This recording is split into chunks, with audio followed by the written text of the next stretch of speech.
Welcome to సబలా stories. ఈరోజు ఒక మంచి స్టోరీతో మీ ముందుకు వస్తున్నాను.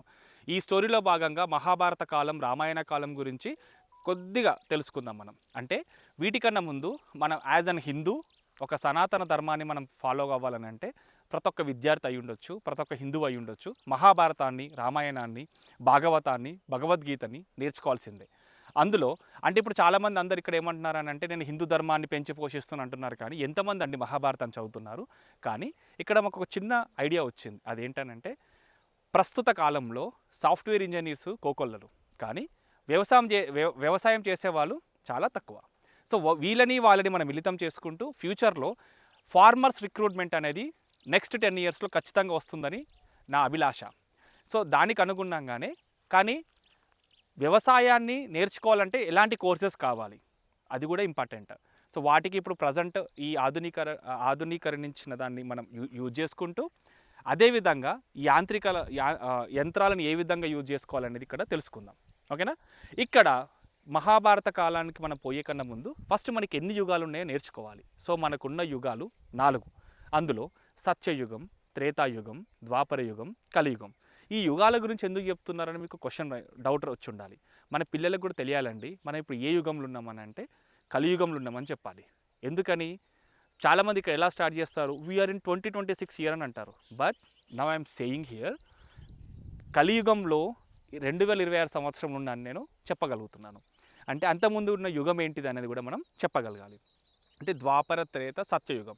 ఇక్కడ ఈ 4 యుగాల గురించి మాట్లాడుకున్నట్లయితే సత్యయుగంలో వ్యవసాయాన్ని, అక్కడ వ్యవసాయం అనకుండా ప్రకృతిని ప్రేమించుకుంటూ, ప్రకృతి సహకరించుకుంటూ వ్యవసాయ రంగం అనేది ముందుకెళ్ళింది. ఎక్కడ? సత్యయుగంలో. సో దీన్ని కృతయుగం అని కూడా అంటున్నారు. ఏమంటున్నారు? కృతయుగం అని కూడా అంటున్నారు. ఈ సత్యయుగంలో వ్యవసాయాన్ని చేసుకుంటూ అంటే ప్రకృతిని అనుసరించుకుంటూ, అప్పుడు దానివల్ల ఏంటంటే ప్లస్ పాయింట్, సత్యం అనేది, ధర్మం అనేది 100% ఉంది కనుక ఆ కాలంలో ప్రకృతి కూడా వారికి చాలా చక్కగా సహకరించింది. అందులో భాగంగానే టైంకి వర్షాలు పడి తర్వాత అతివృష్టి అనావృష్టి అనేవి లేకుండా కృతయుగం అనేది చాలా హ్యాపీగా వెళ్ళిందనమాట. ఓకేనా? తర్వాత మనం మళ్ళీ ఇక్కడికి వచ్చాము, త్రేతాయుగంకి వచ్చాము. సో ఇక్కడ త్రేతాయుగంలో ఏంటిది, శ్రీరాముని యొక్క జననం అనేది త్రేతాయుగంలోనే పాసిబుల్ అయింది. ఇక్కడ ఏం చేశారని అంటే పశు ఆధారిత వ్యవసాయాన్ని స్టార్ట్ చేశారు. అంటే పశువులను యూజ్ చేసుకుంటూ వ్యవసాయాన్ని ఇక్కడ చేశారు. దీనివల్ల ఏంటనంటే కొద్ది మేర వ్యవసాయంలో ఒక 1 స్టెప్ ఎహెడ్ అయ్యారు. నెక్స్ట్ కానీ ఇక్కడ ధర్మం అనేది 75% మాత్రమే ఉండేది.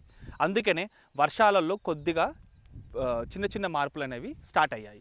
నెక్స్ట్ ద్వాపర యుగం, శ్రీకృష్ణుని యొక్క జననం.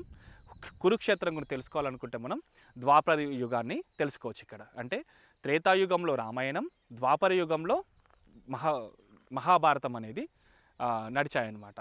సో ఇక్కడ త్రేతాయుగంలో ఏమనుకున్నాం, పశువులను యూజ్ చేసుకుంటూ వ్యవసాయ రంగాన్ని స్థాపించారు.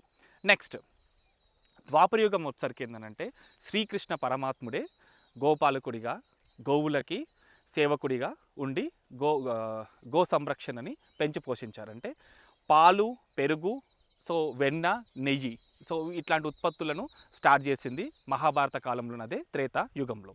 సో ఇప్పుడు మనం వాటిని యూజ్ చేసుకుంటూ ఇక్కడ వెళ్తున్నాం. అంటే ఇక్కడ గో ఆధారిత వ్యవసాయం అనేది ఎక్కువగా చేశారు ఇక్కడ త్రేతాయుగంలో. అంటే గోవులను యూజ్ చేసుకుంటూ, ఎడ్లని నాగళ్ళుగా యూజ్ చేసుకుంటూ వ్యవసాయాన్ని ఇంకా కొంచెం అభివృద్ధి చెందించారు. ఇందులో భాగంగానే మహాభారతంలో మనకి పాండవులు అరణ్యవాసానికి వెళ్తారు. ఈ అరణ్యవాసంలో వాళ్ళు వ్యవసాయం చేయాల్సి వస్తుంది. అప్పుడు ఒక్కొక్కరు డిఫరెంట్ టైప్ ఆఫ్ టెక్నాలజీస్, అంటే అప్పుడున్న పరిస్థితులకు అనుగుణంగా ఎడ్లతో నాగళ్లను సమకూర్చుకుంటూ చేశారు. అందులో భాగంగానే ప్రజెంట్ ఈ ఎరాలో ఎలా చేస్తాము, అప్పుడు అన్నీ కూడా 0 బడ్జెట్ ఫార్మింగ్ అనేవాళ్ళండి. ఎందుకని న్యాచురల్ ఫార్మింగ్ అనేది ఎక్కువగా అభివృద్ధి చెందింది ఇక్కడ ద్వాపర యుగంలో. కానీ ఇక్కడ సత్యం అనేది, ధర్మం అనేది 50%గానే ఉండేది. సో దానివల్ల కూడా కొంచెం వర్షంలో, మన వాతావరణంలో చిన్న చిన్న మార్పులు అనేవి సంభవించాయి. సో ఆ యుగం కంప్లీట్ అయిపోయిన తర్వాత మనం ప్రజెంట్ ఉన్నది కలియుగం, నాట్ కల్కి, దట్ ఈస్ కలియుగం.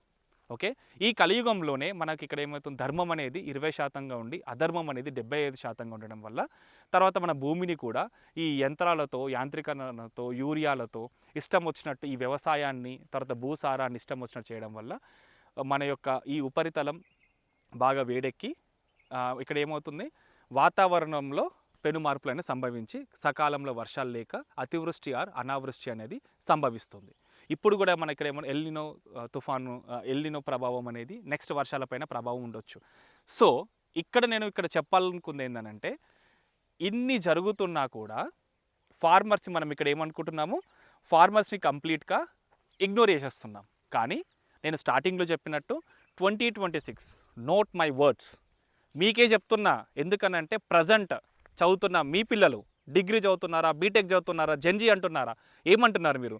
జెన్జీ అంటున్నారు, కాక్రోచ్ అంటున్నారు, ఏనేనో మీరు అనుకుంటున్నారు. కానీ ఏదైనా మనం ఒక 100 అంతస్తుల మేడ కట్టవచ్చు కానీ ఒక గింజ వరి పండియలేము. ఫ్యూచర్ జనరేషన్కి ఎలా మరి? దీనికి ఎవరు అంటే ఫార్మింగ్ సైడ్ ఎక్కువ మంది వచ్చినప్పుడు మాత్రమే అది పాసిబుల్ అవుతుంది. ఎందుకనంటే నెక్స్ట్ వచ్చేది మళ్ళీ యుగం అండి, సత్యయుగం. సత్యయుగంలోకి మనం వెళ్ళాలంటే మనం కూడా సత్యాన్ని, ఈ ధర్మాన్ని 25% ఉన్న సత్య ధర్మాలని మన 100%కి పెంపొందించినప్పుడు మాత్రమే సత్యయుగం అనేది వస్తుంది. అందులో భాగంగా మేము ఈ వీడియోస్ని స్టార్ట్ చేసుకుంటూ పిల్లలకి మహాభారతం గురించి కొంచెం కాన్సెప్ట్, తర్వాత వ్యవసాయాన్ని ఎలా చేయాలనేది నెక్స్ట్ క్లాసెస్లో చాలా హ్యాపీగా డిస్కస్ చేసుకుంటూ ఎవ్రీ సాటర్డే సండే మనం ఒక చిన్న క్విజ్ ప్రోగ్రామ్ లాగా పెట్టుకొని సో రైతులకి చిన్న చిన్న కాంపిటీషన్స్ పెడదామని మేము అనుకుంటున్నాము. సో దీనికి మీరందరూ సపోర్ట్ చేసేసి మా ఈ సవల స్టోరీస్ని సబ్స్క్రైబ్ చేసుకొని తర్వాత లైక్ చేసుకుంటూ సో ఖచ్చితంగా మమ్మల్ని ఆదరిస్తారని కోరుకుంటూ ఇక సెలవు. Thank you.